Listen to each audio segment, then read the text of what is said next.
Nocturno de Bujara. Primero, le decíamos, por ejemplo, que al anochecer el aleteo y el graznido de los cuervos lograba enloquecer a los viajeros. Decir que esos pájaros llegaban a la ciudad por millares equivalía a no haber dicho nada. Era necesario ver las ramas de los altos eucaliptos, de los frondosos castaños a punto de desgajarse, donde se coagulaba aquel torvo espesor de plumas, picos y patas escamosas, para descubrir lo absurdo de reducir ciertos fenómenos a cifras. Significaba algo decir que una bandada de miles de cuervos, o si así lo prefería, de cientos de miles de cuervos, revoloteaba con estrépito bajo el cielo de Samarcanda antes de posarse en sus arbolados parques y avenidas? Nada. Era necesario ver aquellas turbas de azabache para que los números dejaran de contar y se abriera paso una informe pero perceptible noción de infinito. A la hora de la caída de los cuervos, comentaba Juan Manuel, no es raro que alguna turista portuguesa se arroje desde un balcón del 8º piso del Hotel Tamerlán, o que un diplomático escandinavo de excursión por la ciudad comience también él a graznar, a mover los brazos y a aletear, a dar saltos en un intento de remontar el vuelo, hasta que llegue un enfermero y lo conduzca al sitio donde le aplicarán la imprescindible inyección sedante.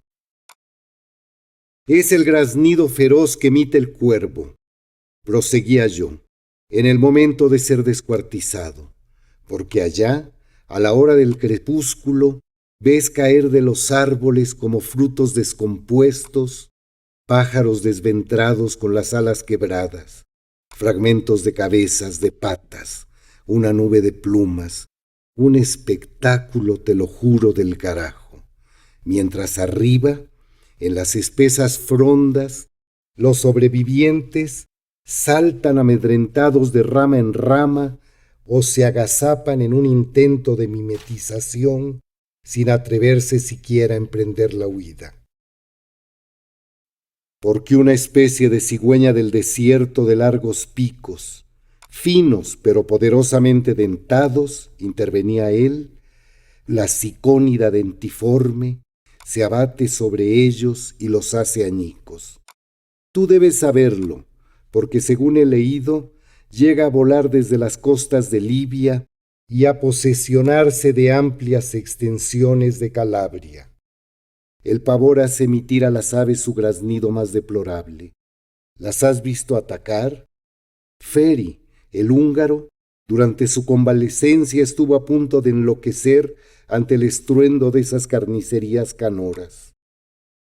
Nos miraba con cierto enfado y luego, decidida a participar en nuestro diálogo, declaraba con desparpajo: más bien, me parece que las gaviotas de Laponia son las que acostumbran a alimentarse con la carne de otros pájaros. ¿Gaviotas de Laponia? ¿Un Larus argentatus laponensis? Preguntaba con absoluta seriedad Juan Manuel. La verdad es que jamás he oído hablar de esa especie. Bueno, ustedes saben, en cuestiones de ornitología, soy por completo un lego. ¿Está segura de que se llama gaviota de Laponia? Mis libros de consulta son muy elementales y no la registran. Deberé consultar algo más técnico. El grito de los cuervos se parece a veces al llanto de un niño, otras, las más, al grito de un ahorcado. Luego nos olvidábamos de los pájaros y sin la menor transición comenzábamos a divagar sobre la sacra, misteriosa y opulenta ciudad de Samarcanda, sobre su historia, su arquitectura, su cultura. Lo que en realidad importaba era que ella no hablase, mantenerla en silencio el mayor tiempo posible. No tiene la gracia ni el prestigio cultural de Bujara, admitimos pocos días antes de que emprendiera el viaje. Bujara es la ciudad de Avicena, Samarcanda la de Tamerlán y Genghis Khan. Esa es la diferencia. Y es enorme, ¿te das cuenta?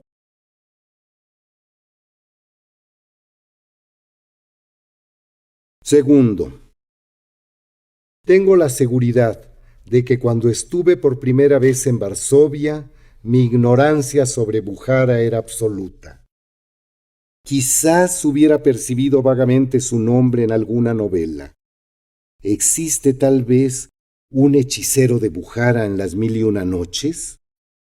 Es posible que hubiera visto por descuido el nombre en la vitrina de algún negocio de alfombras.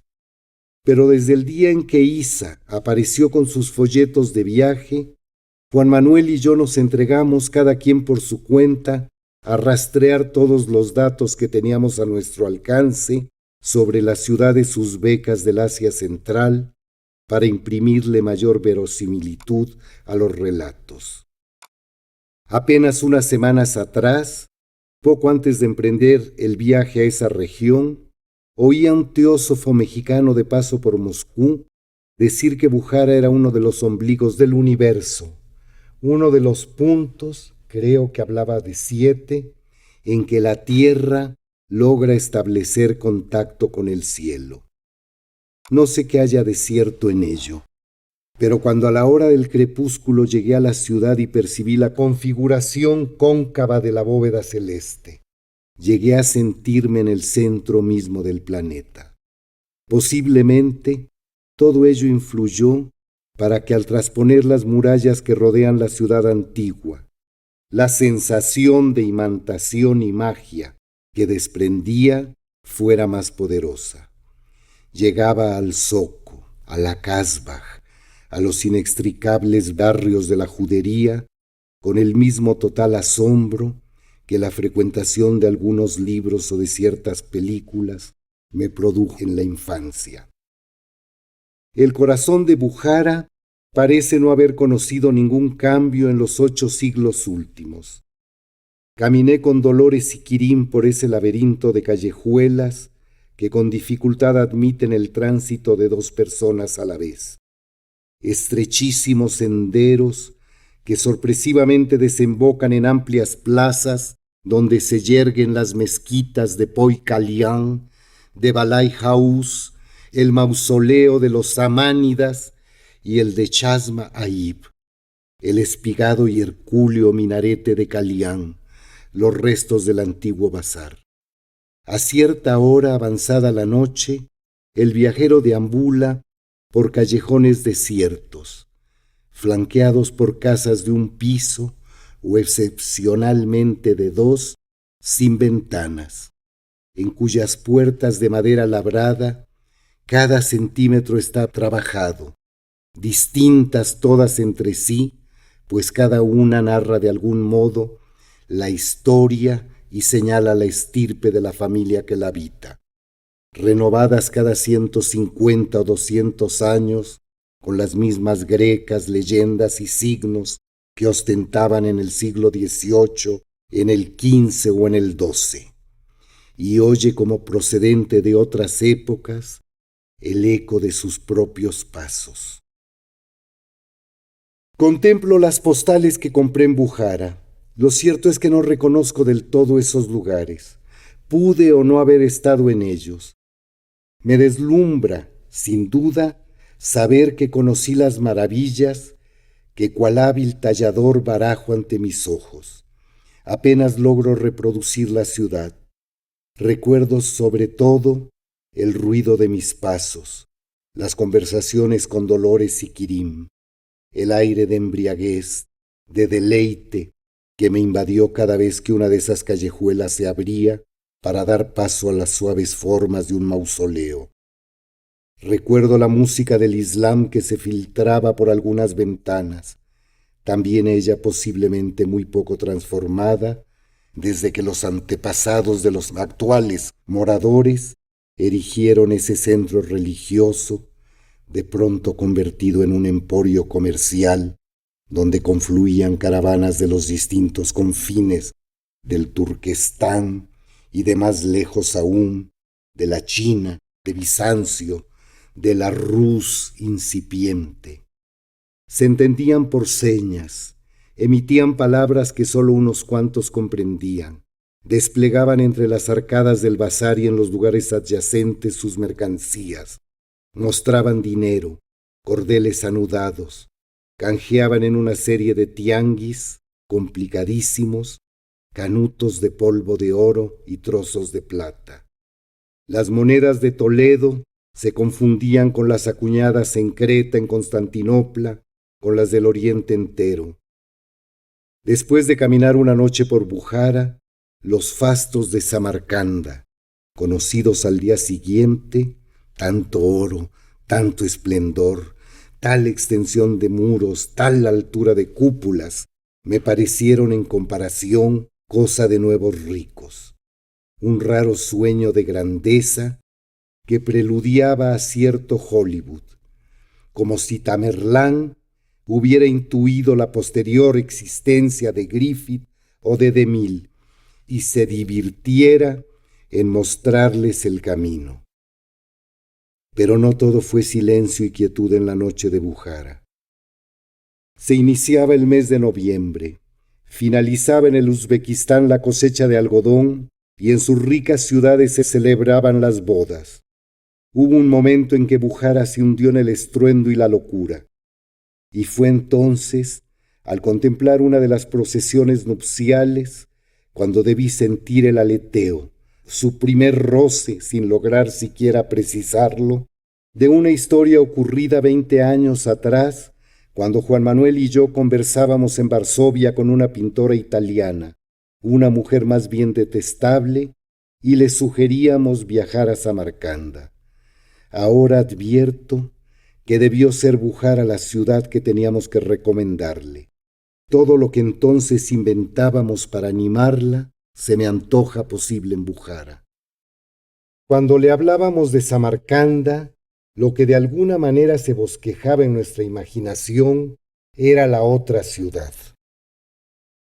Mientras recorríamos callejones en nuestro intento de llegar al centro de la ciudad, el verdadero ombligo del universo al que seguramente se refería el teósofo, Quirín contaba con fruición historias atroces oídas en casas de amigos de sus padres.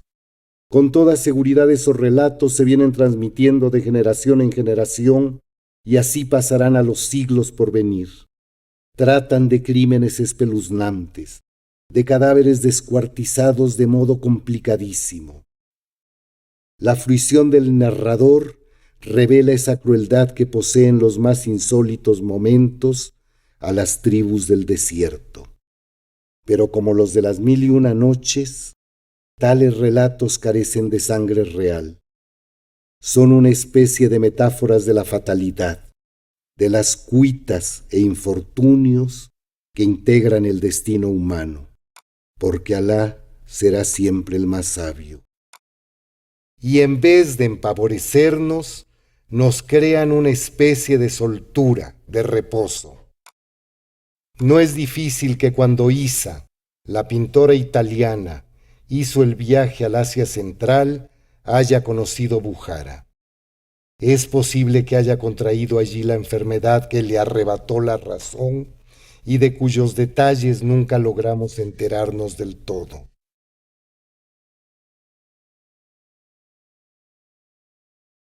Tercero, le contábamos historias cuya extravagancia las más de las veces la exasperaba, aunque algunas la divertían. Le hacíamos olvidar sus estúpidos conflictos sentimentales con Roberto, el estudiante venezolano de quien inexplicablemente se había hecho amante. Una cosa era que se acostase con él y otra que lo llevara a todas partes, le hiciera decir sus estupideces y aún se las celebrara. Pero si ya eso era absurdo, más lo era que Roberto respondiera a tal pasión. Aquella mujer neurótica, amarga y rapaz no tenía la menor relación con las jovencitas rubias de cara redonda con quienes se le veía siempre, las alegres meseras de una cervecería situada no lejos de la Plaza de la Constitución. Cuando Juan Manuel iba a Varsovia, Nos reuníamos a conversar en el pequeño café interior del Hotel Bristol. Hubo un momento, después de conocer a la pintora, en que casi dejamos de frecuentarlo. Isa bebía demasiado, hablaba demasiado. Lo único que le interesaba era contar su vida, repasar sus glorias pasadas, que suponíamos falsas, y en determinado momento hacernos escuchar la retahíla innumerable de agravios que guardaba contra Roberto, el cual prometía pasarla a recoger y casi siempre la dejaba plantada. Antes de tratarla, yo la había visto algunas noches cenar en el restaurante del Bristol, siempre sola, con un aire desolado y a la vez cargada de desprecio hacia el mundo circundante. Fui enterándome al azar de ciertas circunstancias. Era una mujer muy rica. Estaba emparentada con grandes industriales del norte de Italia. Pintaba, o más bien había pintado en tiempos pasados. Había expuesto en varias galerías importantes de Europa, lo que le había costado una fortuna. No se sabía con exactitud qué hacía en Polonia. Al parecer, había llegado en persecución de un amante varsoviano. Luego había continuado en el país por inercia. Tal vez temía volver al seno de la familia y a su ciudad, cargada de fracasos, y esperaba que el reconocimiento a su obra ocurriera por milagro. Un día la encontré sentada con Roberto, a quien yo conocía vagamente. El venezolano se levantó a saludarme con una afabilidad que debió parecerme sospechosa. Me llevó a la mesa y me presentó a su amiga. Anunció que debía salir por unos minutos y nos dejó solos. Esperamos hasta que el restaurante cerró, pero él no pasó a buscarla. A partir de ese momento no logré quitármela de encima. Me convirtió contra mi voluntad en su confidente, en su auditorio. El cansancio que me producía era de lo más agobiante. Los celos comenzaron a perturbarla de modo alarmante. Lloraba en público, hacía escenas. Un día se presentó con aire menos tétrico que de costumbre y nos anunció que estaba decidida a curarse de ese amor que le daba tan pocas satisfacciones. Consideraba que la mejor manera era poner la distancia de por medio. No creía que hubiese llegado el momento de volver a Italia. Se trataba de viajar, de conocer nuevos lugares, y ese día, al pasar por la oficina de la Wagons-Lits, no había podido contenerse. Había reservado un boleto para sumarse a una excursión que recorrería Moscú, Kiev y Leningrado. Llegó con unos cuantos folletos turísticos en la mano. Volaría a Moscú en unas 3 semanas. Explicó que no trabajaba bien, que se había empeñado en un gran óleo que podía ser su obra maestra, pero que la desgana la había vencido de repente. La estrechez de su estudio la ahogaba. Además, la grosería de Roberto, quien se había ido a las montañas sin tomarse siquiera la molestia de avisárselo, salvo en el último momento y eso por teléfono, la había abatido más de lo que hubiera podido imaginar. Cuando regresara, no la encontraría en Varsovia, estaría en la estepa. El viaje iba a ayudarla a recobrar la energía necesaria para romper con aquel patán y volver a trabajar con el rigor al que decía estar acostumbrada. Juan Manuel comenzó a hojear uno de los prospectos turísticos. Anunciaba el itinerario que Isa había elegido y otro que incluía varias ciudades más, entre ellas Samarcanda. A toda página en color se veía una foto del conjunto de Registán. «¿Y eres capaz de no haber elegido esta ruta?», exclamó, después de leer unos párrafos del folleto. «¿Por falta de dinero o de curiosidad? ¿Sabes si tendrás acaso otra oportunidad de viajar a esos lugares? Piénsalo un poco. ¿Sabías que Samarcanda es contemporánea de Babilonia? La única ciudad de su tiempo que se mantiene hasta el día de hoy habitada. Samarcanda es un lugar donde ocurren las cosas más extrañas. ¿Te acuerdas de Feri, el pianista húngaro que vivía el año pasado en Yecanca, fue a pasar las vacaciones de verano con unos compañeros suyos originarios de aquellas regiones. A su regreso contó cosas alucinantes. Comenzamos a hacer uso de toda la utilería que yace en nuestros desvanes cuando tratamos de referirnos a ese tipo de sitios. Mezcla de lugares comunes, de visiones fáciles, de imprecisiones que confunden el Cáucaso con Bizancio, Bagdad con Damasco, el cercano con el lejano Oriente, y a hablar de príncipes yakutios y samoyedos, de ritos bárbaros y refinamientos atroces que tenían por escenario Samarcanda y por informador y protagonista al joven Feri, el cual había vivido experiencias extraordinarias desde el momento en que bajó del tren y descubrió que los amigos que debían recibirlo, sus viejos compañeros del Conservatorio de Budapest, no estaban en el andén.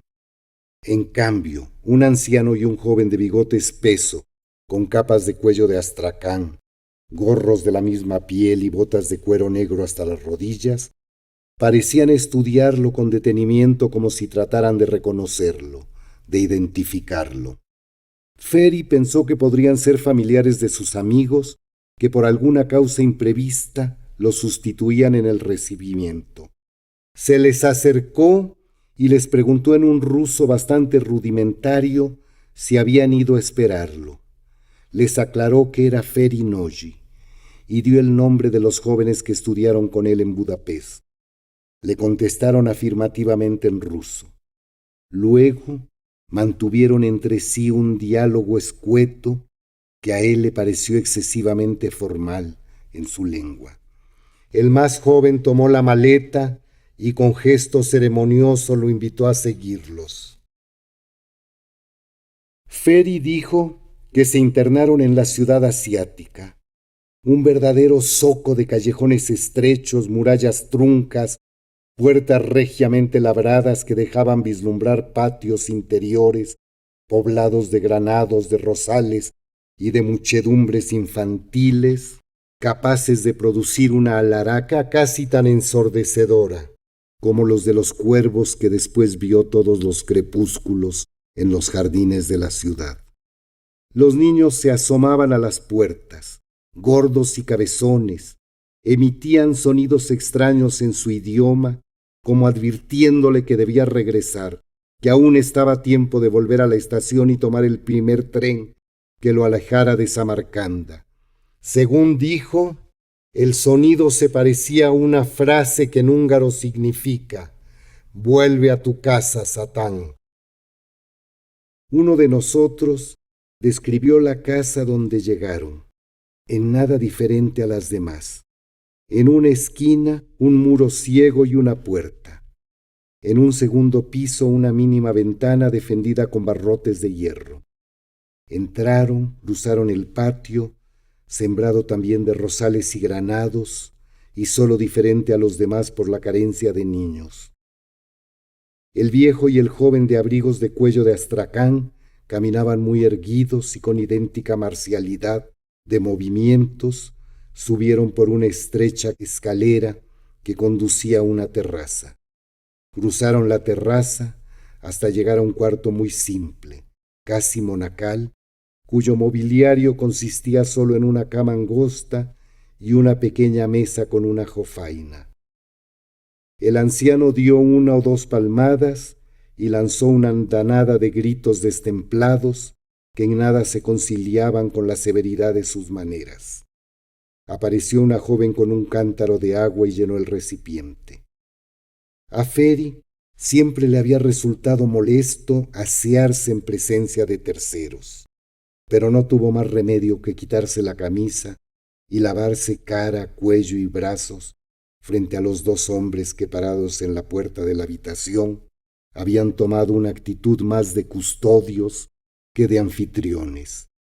Sacó de la maleta una camisa y estaba a punto de vestirse cuando volvió a entrar la joven con una chilaba árabe y por indicaciones del viejo, que eran casi órdenes, no le quedó otro remedio que ponérsela. Se sentía de lo más ridículo. ¿Tú conociste a Feri?, volvió a preguntar Juan Manuel. No, era un muchacho muy joven, muy tímido, incapaz de oponer resistencia alguna. Me lo puedo imaginar muy bien en esa situación, obedeciendo toda orden que le dieran, sin siquiera discutirla. Porque además, ¿en qué lengua podía responder? Cada vez que intentaba decir algo en ruso, le respondían que sí, que cómo no, que desde luego, pero continuaban hablando entre sí en aquel idioma del que no comprendía una sola palabra. Luego pasaron al salón. Un joven de su edad, vestido a la europea, al grado de que cualquiera lo hubiera confundido con un muchacho de la Europa meridional, alguien de Palermo o de Atenas, por ejemplo, le dio la bienvenida y lo llevó a sentarse al lado de la princesa. ¿Qué princesa?, preguntó al fin con un asomo de interés la italiana. Le tuvieron que explicar que Feri había ido a parar a casa de una familia de nobles circasianos. En Samarcanda se encuentran aún descendientes de algunas de las familias más antiguas del mundo, le dijimos.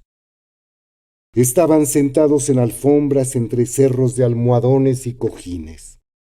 Todo en el salón era elegante y a la vez muy sucio. No se trataba de una elegancia fácil. Costaba trabajo detectarla, saber en qué y dónde residía. Solo quien estuviera ya de vuelta de las cosas podía advertirla. El mortal común solo hubiera encontrado allí confusión, suciedad y abigarramiento. La vieja princesa se cubría con ricos brocados, pero estaba descalza, y el tufo que desprendía su cuerpo era inenarrable. Una mezcla de sudor, de pies sucios, de ropa jamás lavada, de aceites rancios y perfumes vulgares. Los hombres, en cambio, parecían muy limpios. El nieto era el único vestido a la europea. Los demás, mujeres y hombres, estaban ataviados de la manera más estrafalaria que cabe imaginar. Casi todos tenían botas negras hasta las rodillas. Unos llevaban túnicas doradas y otros chaquetas y pantalones de cuero y de gamuza con gorros y cuellos de astracán.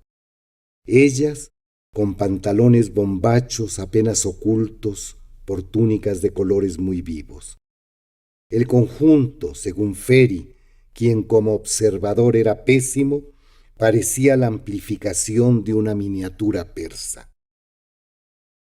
¿Te dice a ti eso algo?, interrumpí dirigiéndome a Isa. A mí, la verdad, nada. Una miniatura persa, ¿qué querría decir? Las miniaturas persas pueden ilustrar toda clase de situaciones, del harén a la cacería. Los húngaros, tú lo sabes, son asiáticos. Por eso nuestro querido Ferinauji había comenzado a sentirse como pez en el agua. No necesitaba las palabras para entenderse con ellos. Nunca logró describir bien la reunión porque para él, en el fondo, nada tenía de extraño. Le resultaba tan natural como asistir a una comida de cumpleaños en el Geller de Budapest, solo que la princesa, la vieja, no le gustaba nada. ¿Pero dónde se había metido? ¿En el bazar?, preguntó Isa. No has comprendido nada, porque en el fondo eres igual a Feri. Les da lo mismo estar en un lado que en otro. Todo lo encuentran natural. ¿Cómo iban a estar en el bazar?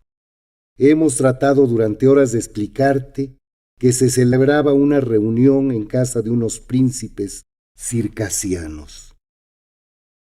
Para empezar, estoy segura de que allá no existen casas privadas ni príncipes de ninguna especie. A mí lo que me parece es que el tal Feri lo único que ha hecho es contarles mentiras de Aquilo y que ustedes se las han creído. Es posible, pero te aseguro que las cicatrices no las inventó, las vimos. Sí, las vimos y podemos añadir que no eran cosa de juego. Vayamos por orden. Comenzaron a pasar platos, guisos de carnero, manojos de hierbas aromáticas, y al mismo tiempo sin el menor orden dulces de miel, de piñón, de pistache, semillas picantes, tazones de sopa, y a acompañar la comida con un aguardiente de durazno, según él, exquisito. Hasta cierto momento, la vieja se mantuvo, a pesar de estar a su lado, muy distante de él.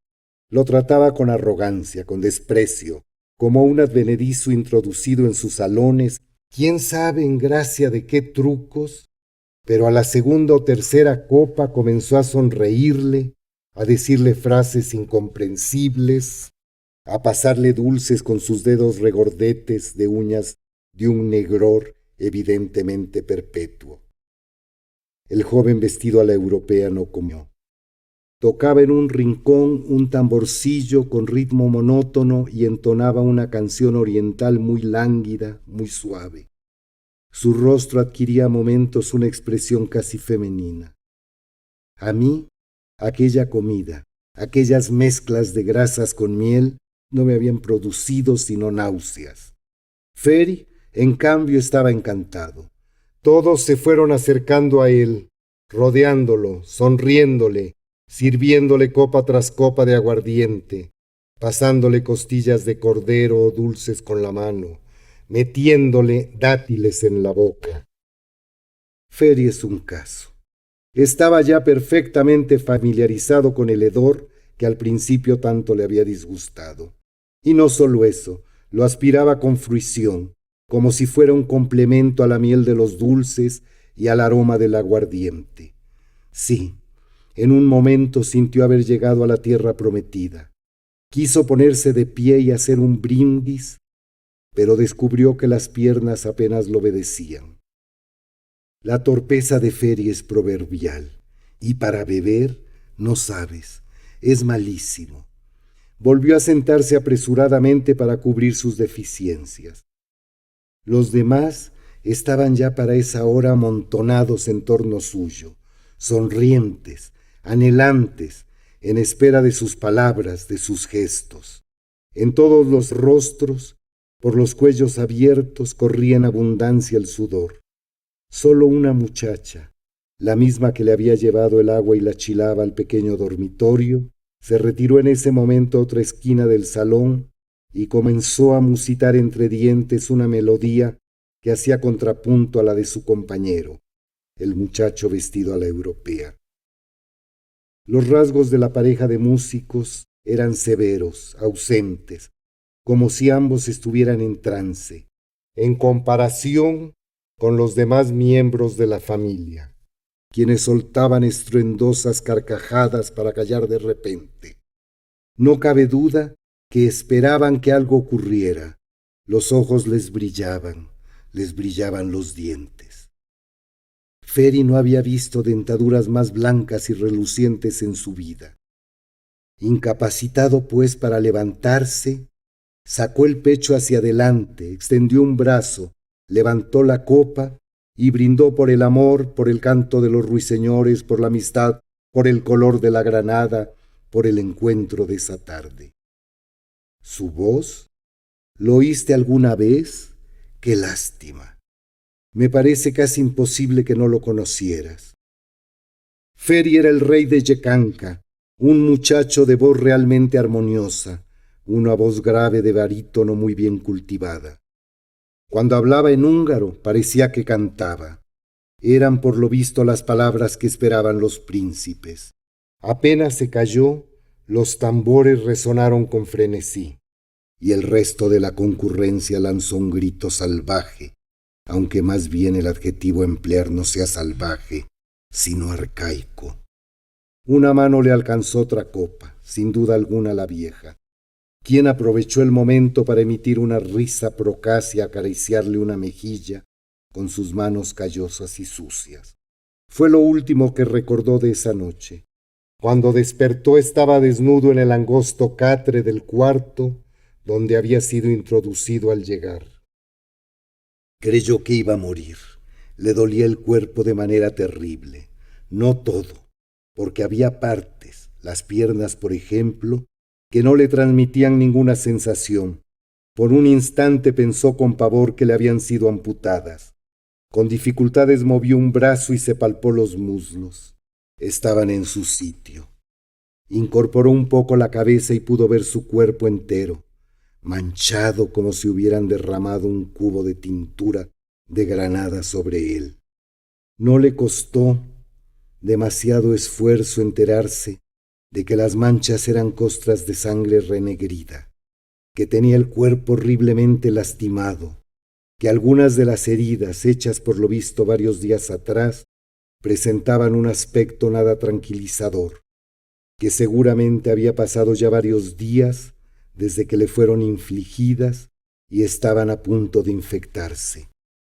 Se incorporó como pudo, se cubrió el cuerpo con una sábana, no tuvo fuerzas para vestirse.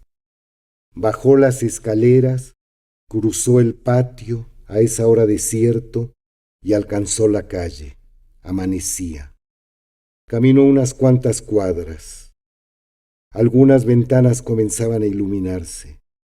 Oyó pasos cerca de él. Hizo un último esfuerzo y gritó con todo el vigor de que fue capaz. Luego cayó sin sentido. Despertó en el hospital. No logró precisar si pasaron horas o días después de su desmayo.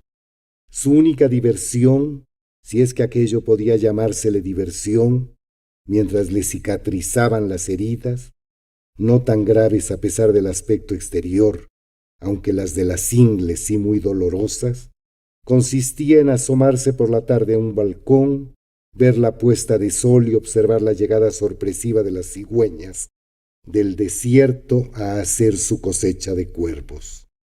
Cuando lo dieron de alta, buscó con desesperación la casa del festín sin lograr localizarla. Fue varias veces a la estación a la hora de la llegada de los trenes, con la esperanza de que el azar volviera a enfrentarlo con sus anfitriones, pero estos nunca aparecieron. Feri es así, completamente oriental. Había encontrado su pequeño cielo y no quería perderlo. Al fin lo obligaron a abandonar la ciudad. Regresó a Varsovia. Vivía ya en otro mundo. No quiso continuar los estudios. Hablaba de elixires, de placeres que nosotros nunca comprenderíamos, y como nadie le hacía caso, terminó por volver a su país. Perdió interés en el piano, según dicen, y es una pena porque era en verdad un muchacho muy dotado. No me cabe duda de que el tal Feri no ha hecho sino divertirse a costa de ustedes. A mí no se habría atrevido a contarme toda esa sarta de disparates. Tal vez ustedes los europeos se orienten mejor en estas cosas. De cualquier modo, sea lo que sea la gente, el mero hecho de ver los monumentos vale la pena. Piensa en los bazares, en los tejidos. En fin, se trata de percibir otro continente. Tal vez valga la pena, dijo. Y un día nos anunció que había cambiado su boleto, que saldría dentro de 3 o 4 días y que al regreso nos contaría sus experiencias en Samarcanda. Nunca llegamos a conocerlas.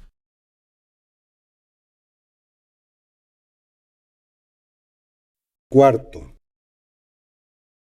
En una ocasión, Juan Manuel me hizo leer un texto de Jan Kot, breve tratado de erotismo. Lo busco en mi estantería de literatura polaca y encuentro en la edición inglesa la cita en que pensaba al día siguiente de nuestro recorrido nocturno por Bujara, cuando nos preparábamos a volar a Samarcanda. Recordaba con Quirim y Dolores las ceremonias de la boda. Intento traducir. En la oscuridad, el cuerpo estalla en fragmentos que se convierten en objetos separados. Existen por sí mismos.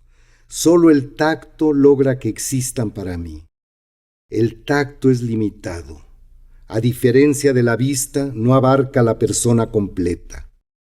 El tacto es invariablemente fragmentario, divide las cosas. Un cuerpo conocido a través del tacto no es nunca una entidad. Es, si acaso, una suma de fragmentos. Había tratado de recordar esa cita al salir de Bujara y al leerla me agradó comprobar que no había equivocado el sentido. Estábamos en el aeropuerto en una sala de espera al aire libre. Bajo el emparrado había una serie de pequeñas mesitas y bancas de madera dispersas en un amplio jardín. Un grupo de turistas alemanes llenaba el lugar. Todos eran viejos. El infantil color de rosa de los rostros masculinos transparentaba en la nariz y hacia las sienes una red de venas diminutas y de vasos sanguíneos. Las piernas robustas de las mujeres, semejantes a las sotas de la baraja española, repetían ese mismo tejido venoso, pero los nudos violáceos que formaban tenían un aspecto mucho menos inocente. Había quienes se tendían en las bancas esa mañana de comienzos de noviembre para recibir los últimos rayos del sol del año.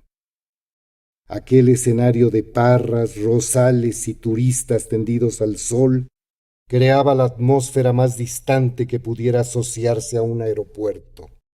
Todo allí negaba la idea de que dentro de 30 minutos Dolores, Quirim y yo estaríamos a bordo de un aparato que en menos de una hora nos depositaría, junto con la horda rubia, en Samarcanda. Me molestó de golpe la intromisión de aquellos hombres y mujeres, posiblemente de la Bundesrepublik. Todo en ello, las risas ruidosas, las voces detonantes, la torpeza de movimientos, me pareció vulgar y repelente.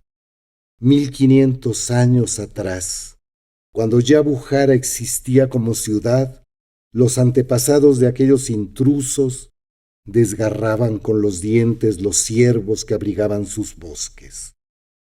No obstante la calidad de la ropa, las costosas cámaras fotográficas, el evidente deseo de marcar una superioridad, sus gestos y modales, comparados con los de los locales, implicaban una novedad en la historia, algo estrafalario y profundamente chillón.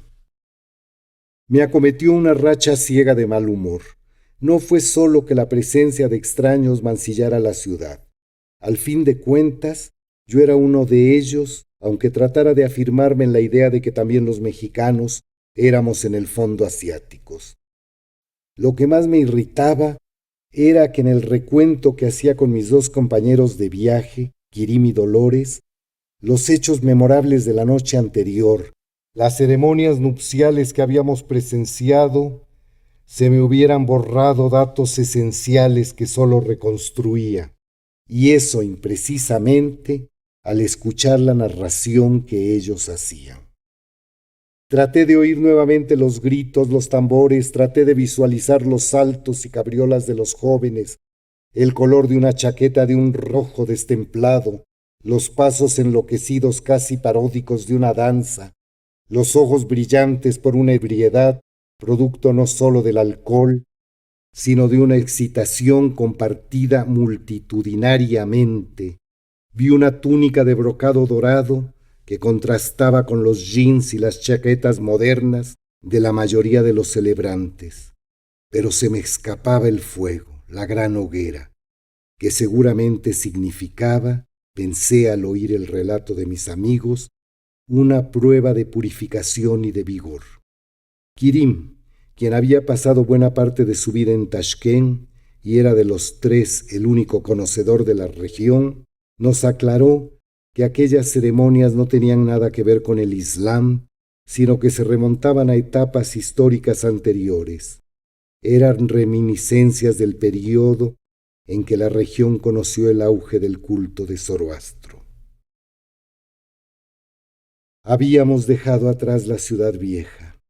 Caminábamos de vuelta al hotel por una amplia avenida y decidimos sentarnos a descansar en una banca. Comenté que nada me gustaría tanto como asistir esa noche a una función de teatro. Sería la manera, al contemplar a los espectadores y observar sus reacciones ante el espectáculo, de tener una vislumbre del tejido social de Bujara. ver cómo entraba el público, dónde se sentaba, cómo se vestía, en qué sección predominaban los adultos, en cuál los jóvenes, por qué y de qué manera reían, cuál era la intensidad de los aplausos. En otras partes lo había hecho. Había visto una ópera turkmena en Ashgabat, una obra pueril y conmovedora que se llamaba Aina, y un drama muy parecido al Mientras agonizo de Faulkner, escrito por un autor siberiano contemporáneo en un teatro de Irkutsk. No se me antojaba ver nada de teatro uzbeco, ni tadjiko, ni ruso en Bujara. Pero cómo me hubiese gustado conocer las reacciones del público ante lo que le fuera más lejano, más ajeno. La viuda alegre, por ejemplo, la espuma degradada y maravillosamente banalizada de los ritos. Coincidir con una gira del Teatro de Opereta de Tashkent, de Duyambé o de Moscú habría resultado una experiencia paradisíaca. De pronto se oyó a lo lejos un estruendo, un súbito aullido, un redoble de tambores seguido de un silencio impresionante. Suspendimos la conversación. A lo lejos, saliendo de una de las barbacanas que dan paso a la ciudad amurallada, apareció un grupo de gente iluminado por antorchas. De pronto, la multitud estaba ya frente a nosotros. 2 muchachos y un viejo precedían la procesión. Tras ellos, un grupo de tambores y 2 o 3 trompetas de dimensiones descomunales, y más atrás, aún, una muchedumbre abigarrada de unas 200 a 250 personas. Daban pequeños saltos en un mismo lugar como si rebotaran sobre el pavimento. Los rostros y ademanes de los danzantes eran muy sobrios, casi inexpresivos. Luego echaron a correr durante un buen trecho. Nos pusimos de pie y fuimos siguiendo el desfile. Los 3 bailarines, siempre un viejo y 2 jóvenes que dirigían la marcha, se turnaban. Bailaban frenéticamente, se bamboleaban en el aire, torzaban el cuerpo como si estuvieran a punto de caer para volver a levantarse antes de tocar el suelo, restableciendo un equilibrio perfecto. Después de unos 100 metros, repito, se incorporaban a la muchedumbre y otro nuevo trío emergía de ella para desempeñar el papel de solistas. A momentos, la procesión marchaba con gran rapidez. En otros se arrastraba a paso lento, según el ritmo que impartieran las trompetas. Luego redoblaban los tambores y la masa humana parecía por un momento inmovilizarse. Daba saltos sobre un mismo lugar sin emitir voces, con las caras casi transfiguradas por el éxtasis. Cuando recomenzaban a tocar las inmensas trompetas, la multitud emitía una especie de rugido extraño, algo bestialmente primario, un eco desprendido de la etapa iniciática del hombre, y entonces todo el mundo avanzaba a la carrera sin perder jamás el ritmo de danza, para volver a detenerse, escuchar los tambores y en fin repetir una y otra vez todo el ritual. Solo los solistas, bailarines y acróbatas que abrían el cortejo danzaban sin cesar, tanto en los momentos de tregua como en los de avance.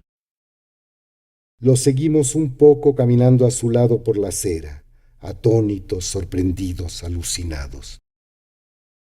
Quirín propuso como último paseo de esa noche visitar un parque donde se hallaban las antiguas tumbas de los samánidas. Atravesamos un bosquecillo de abedules.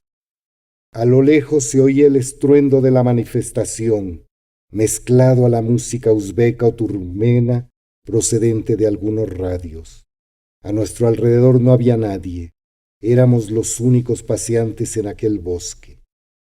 La oscuridad hacía invisible las tumbas, las historias de degüellos y mutilaciones contadas poco antes por Quirim en las callejuelas de la ciudad vieja comenzaron a pesar ominosamente sobre nosotros. Al salir del parque, volvimos a oír el estruendo y a ver a lo lejos a la multitud. El grupo, al parecer, ya no avanzaba. Un resplandor iluminaba una construcción baja más amplia que las demás, igualmente ciega al exterior, frente a cuya puerta se arremolinaba un grupo mucho más numeroso del que habíamos visto desfilar. Caminamos hasta allá. El grupo efectivamente ya no avanzaba. Saltaba y gritaba con frenesí descomunal alrededor de lo que al día siguiente Dolores y Quirine me hicieron recordar era una hoguera. No logro explicarme cómo había podido olvidar en solo unas cuantas horas todo lo referente a esa pira que constituía el elemento central de la escena. Podía recordar, en cambio, como si estuvieran aún ante mis ojos, la intensidad de algunas miradas ebrias, los saltos y cabriolas, un fragmento de una túnica de brocado de oro, una chaqueta escarlata, el ritmo monocorde del tambor, los gritos, la expresión del joven novio, a quien tomaban por los brazos y sacudían al son de la danza, la plácida cara de algunas mujeres que se asomaban desde el patio, donde seguramente velaban la pureza de la novia. Habíamos vuelto al comienzo de los tiempos. Una intensidad desconocida me devolvía a la tierra. Hubiera querido saltar con los nativos, vociferar como ellos. Cuando Dolores y Quirine me hablaron de la gran fogata, donde la muchedumbre aullante hizo saltar varias veces al novio, me extrañó la parcialidad de mi visión.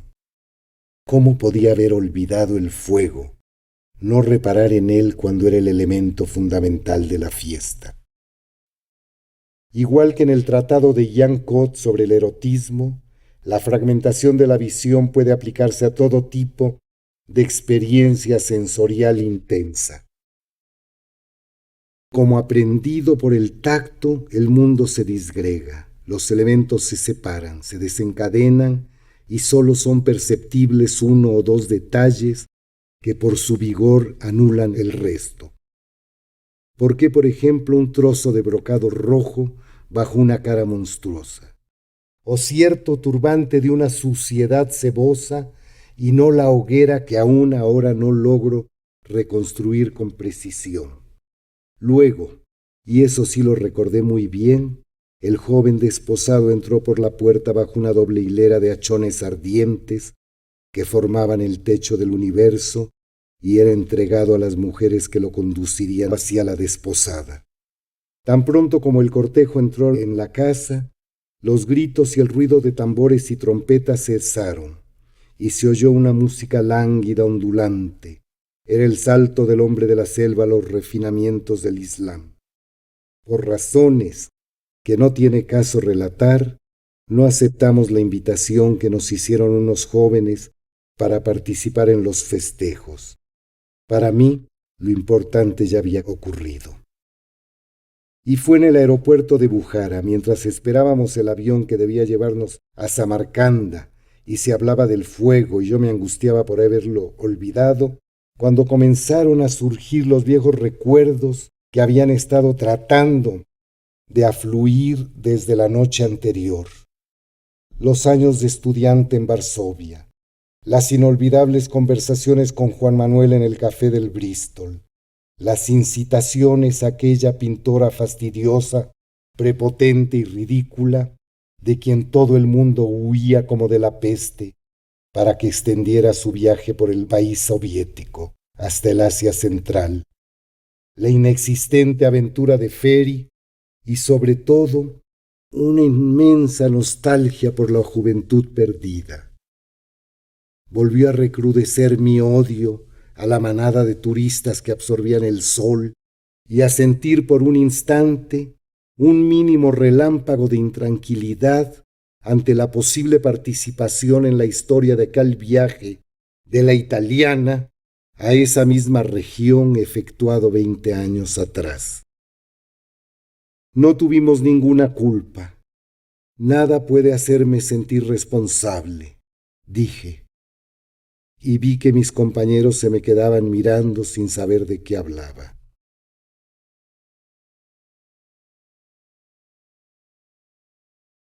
Quinto, ¿de qué podíamos sentirnos culpables?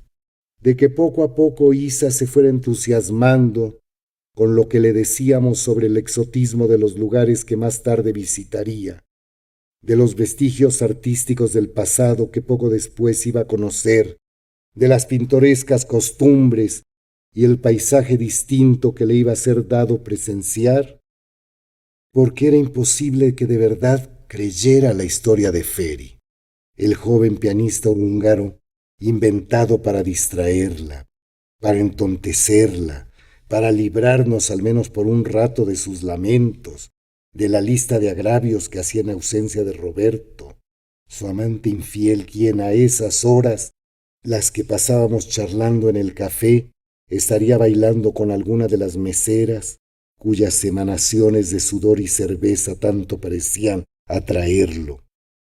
¿Culpa alguna? Sería absurdo pensarlo. Ni siquiera entonces me pasó tal idea por la mente. El viaje de la pintora tenía una duración de 3 semanas. Fue un descanso saberse libres de ella. Terminadas las vacaciones, Juan Manuel volvió a Łódź a seguir sus cursos y yo acepté una invitación para pasar una temporada en Przemysl, una pequeña ciudad eclesiástica del sureste polaco, donde la soledad me permitió hacer y rehacer los relatos de un libro que pensaba editar a mi regreso a México. De repente, había comenzado a tomar en serio la literatura. Creía ingenuamente que en adelante podría dedicarme casi en exclusividad a ella.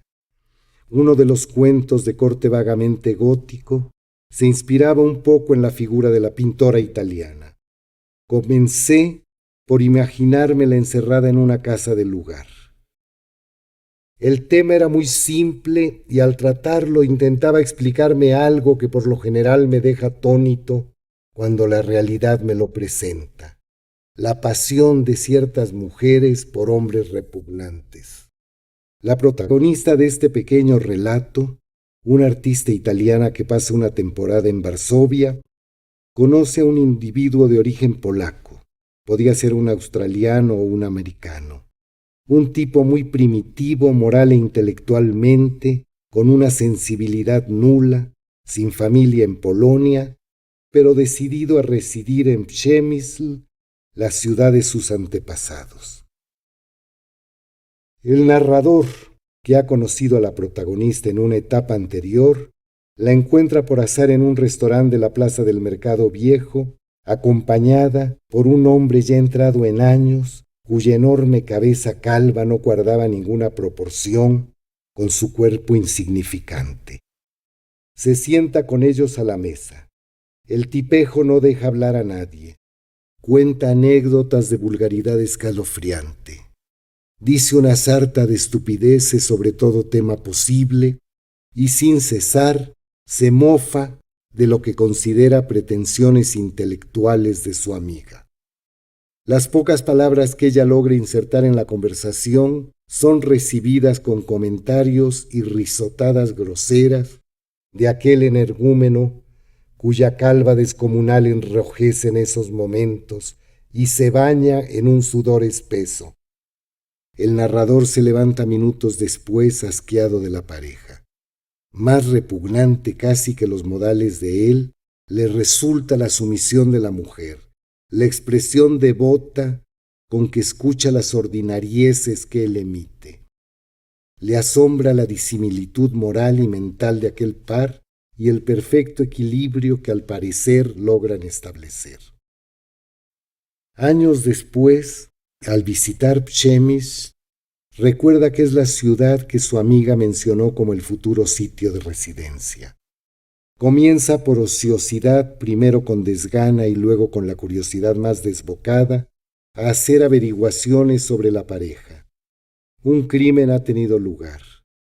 Nunca lograría conocer las causas. El final, bastante macabro e inexplicable, quedaba en un mero juego de conjeturas. Al regresar de Przemysl, le telefoné a Juan Manuel y nos pusimos de acuerdo para encontrarnos en Varsovia. Llegó cabizbajo y malhumorado. Había vivido en esas semanas una historia de amor con una estudiante de cine, a quien un director famoso le había encomendado un papel importante en su nueva película, convirtiéndola de golpe en estrella. Pasaba su tiempo en cafés y restaurantes en disquisiciones muy literarias sobre la diferencia entre las reacciones de la mente y las del cuerpo en los momentos en que el amor termina.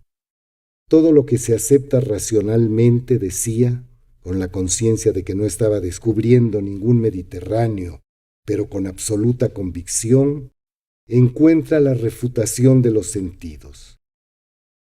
Algunas veces nos extrañó que Isa no se nos acercara para agobiarnos con sus impresiones de viaje. De ninguna manera se nos ocurrió buscarla. No fue sino hasta un viaje posterior de Juan Manuel, cuando nos encontramos a Roberto con una de sus alegres taberneras. Estaba un poco borracho. Al principio no entendimos gran cosa de lo que hablaba.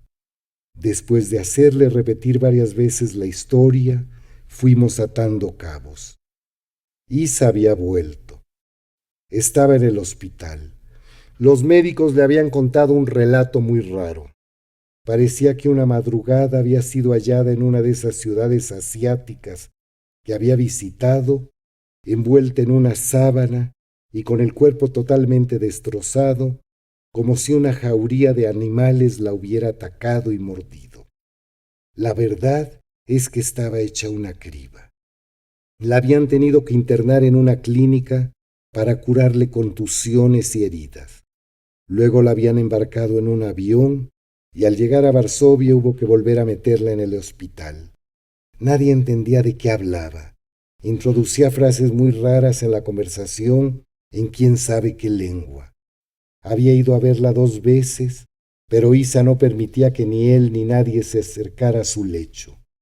La tenían casi todo el tiempo dormida a base de sedantes.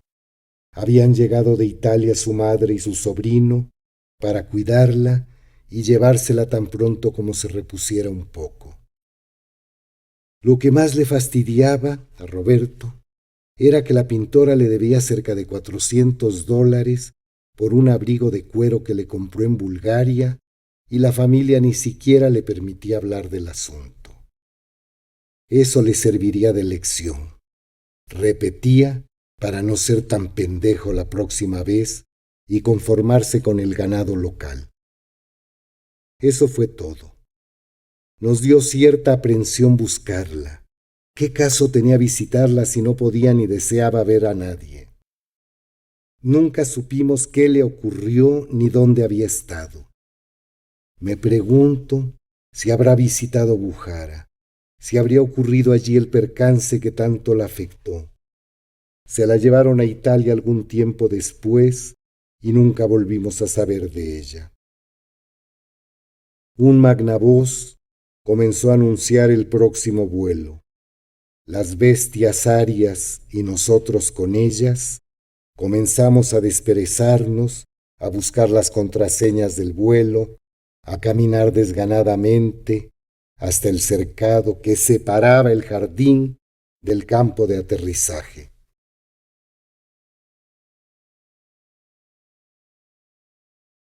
Nocturno de Bujara.